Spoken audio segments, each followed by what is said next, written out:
that was a ton of work, but now we have a usable outhouse. We have the Z-Best Plastics seat, and I think there's only about 2 manufacturers in Canada that I could find that actually made outhouse toilet seats like that. Most guys just build the benches and whatnot, but I wanted something a little more comfortable for the girls. So my oldest girl, Annalise, helped me out a fair bit on this project, holding things and passing things up and whatnot, but went together really well.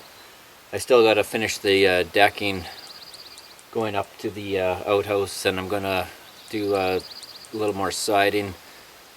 So this outhouse is very expensive. I built it out of 3/4 inch plywood,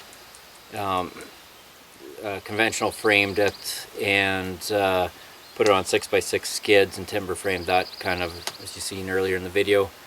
And I think so far, if I want to be honest with myself, I've probably got well over $1,500 in this. Just the sheeting so far was over $400. I think it was $500 actually. The framing was another $500. The toilet seat, or the toilet, was almost $400 by the time, well, it was well over $400 by the time I picked it up, because I had to drive a fair ways to get it. So, and then also I put the vinyl flooring in. You know, you don't have to do that, but I'm trying to make this thing last as long as possible so I can keep the floor dry. I think I got the best chance of that. The other kind of, sorry, there's all these bugs here, thing that was pretty good, when I got down about 2 feet, I got into this gravel layer, and it actually looks like the perfect composite between gravel and sand, that you could use it directly in concrete. So I'm kind of excited about that. I'm gonna, when we get working on the cabin and get that torn down, I'm gonna dig it out and put a proper foundation in so this thing doesn't sag and fall over again. But yeah, I'm kind of thinking though that a guy might be actually just able to add Portland cement to this current aggregate mix and have concrete. So we'll take a little closer look. There's a few bigger boulders that I'd throw out, but a lot of gravel and sand in there. So I'm kind of excited about having that versus trying to figure out how to get gravel and sand all the way up here. It's pretty tough. The other thing too I'm going to fill this all in underneath with that gravelly sand that I found on the property. There's a lot of rattlesnakes. I haven't seen any around the main build site here, but every time we've wandered off to go seed some hay or do other things, we've come across at least one snake every day. So kind of not a real fan of snakes, so I just want to eliminate any kind of cover that a mouse or anything might potentially attract a snake into. So we'll do that. The next part of this project will be to get the roof on. That's not going to be right now, so next steps, I'm just going to put tarp over the roof just to keep the rain out and pine needles from falling in and things like that. But I think, oh, there's rabbit running around here.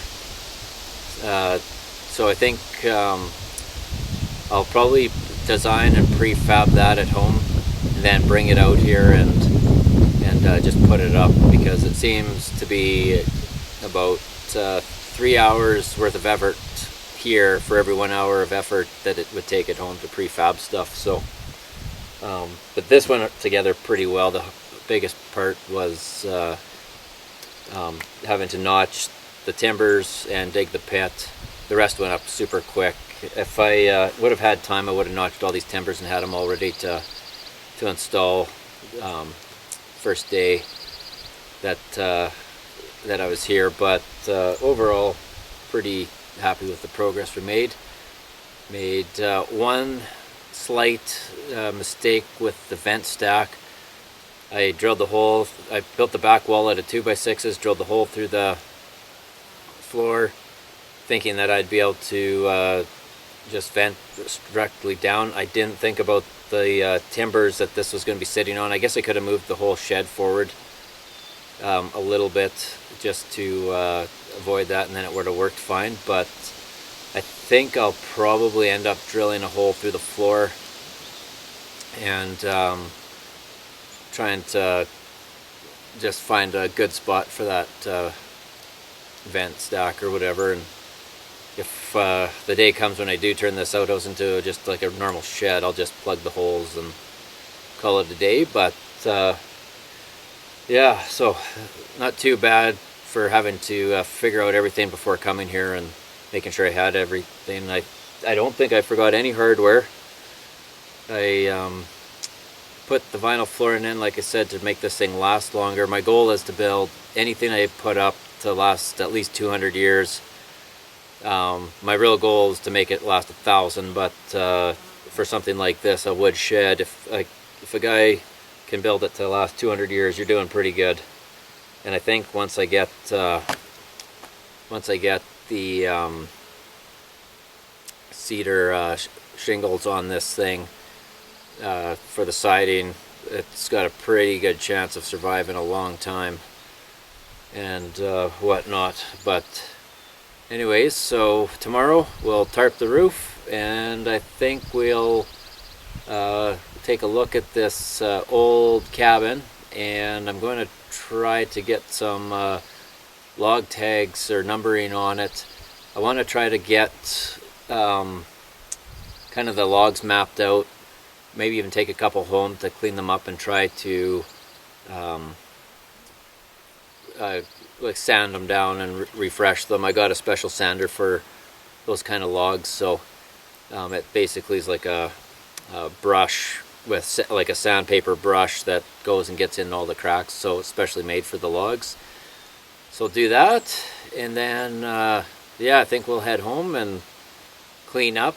It's been lots of fun minus the snakes, but we did a lot of fun little projects. We set up a little trail camera with over some salt we put into a log, and seeded a little garden. So my oldest girl was with me. She had a lot of fun doing that. But I think we're ready to go home. We're pretty dirty. It's super dusty here. These that mountain till kind of dust that gets in everything. You take one step and you're instantly saturated with it and whatnot. So, and we don't have a shower running water out here, so it's pretty hot out too sometimes during the day. But anyway, that's it. Let me know what you guys think of this outhouse build so far. Like I said, we're not done.